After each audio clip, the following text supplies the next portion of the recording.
તો અત્યારે અમે જઈ રહ્યા છે ખેડા જિલ્લાનું પ્રાચીન મંદિર જે હનુમાન દાદાનું આવેલું છે તે મંદિર અમે જઈ રહ્યા છે। તો આ બ્લોગની અંદર તમે બન્યા રહો, ત્યાં જઈને તમને ક્યાં આવેલું છે અને લોકેશન સાથે તમને આ બ્લોગની અંદર જાણવા મળી જશે। તો આ જે મંદિર અમે જઈ રહ્યા છે બહુ પ્રાચીન મંદિર કહેવામાં આવે છે, તો ક્યાં છે એ તમને આ બ્લોગમાં જણાવી દઈશું। તો આ બ્લોગમાં તમે બન્યા રહો। તો મિત્રો ફાઇનલી આપણે ભૂમાપુરા ગામમાં પહોંચી ગયા છે, તે અમદાવાદથી થોડા દૂર આવેલું છે અને અત્યારે આરામ કરવા માટે બેઠા છે। બપોરના 1:30 જેવું લગભગ થયું છે। જોઈ લો આપણે દુકાને અત્યારે આરામ કરવા માટે બેઠા છે, પછી થોડુંક તાકે ને પછી મંદિરે જઈશું, તમને પણ દર્શન કરાવીશું અને અંદર બન્યા રહો।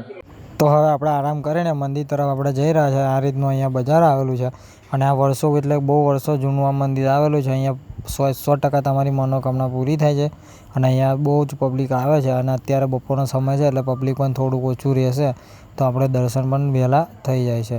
અને અત્યારે લગભગ 2 થયા છે, 2 વાગે પબ્લિક તમે જોઈ રહ્યા છો, અહીંયા કોઈ દેખાતું નહીં, તાપ પણ વધારે હોય છે અને ગરમી પણ બહુ હોય છે, એના કારણે અત્યારે પબ્લિક બહુ હોતું નથી। તો આપણે દર્શન પણ જે લાઈન લાંબી હોય છે એ હોતી નથી અને આસાનીથી દર્શન અત્યારે બપોરે થઈ જાય છે। તો ફાઇનલી આપણે મંદિરમાં પહોંચી ગયા છે।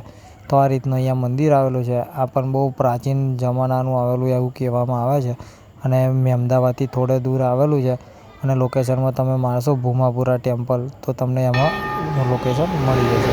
તો ફાઇનલી આપણે લાઈનમાંથી જોડાઈ ગયા હતા અને દર્શન કરવા માટે આવી ગયા છે।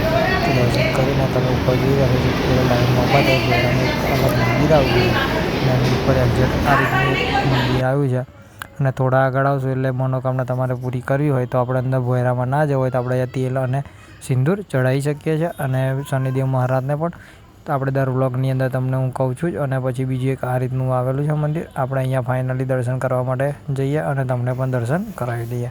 તો તમે જોઈ રહ્યા છો આપણે ત્યારે પહોંચી ગયા છે। તો આ રીતનું આવ્યું છે મંદિર, તમે ના આવ્યા હોય તો એકવાર મુલાકાત જરૂર અવશ્ય કરી લેજો। તમે દર્શન કરી લો પછી હું પણ દર્શન કરી લઈશ અને અમારા વ્લોગ જોવાના ગમતા હોય તો અમારે યુટ્યુબ ચેનલને સબસ્ક્રાઈબ કરતા જજો અને નવા વ્લોગ અમે લઈને આવતા રહીએ છીએ।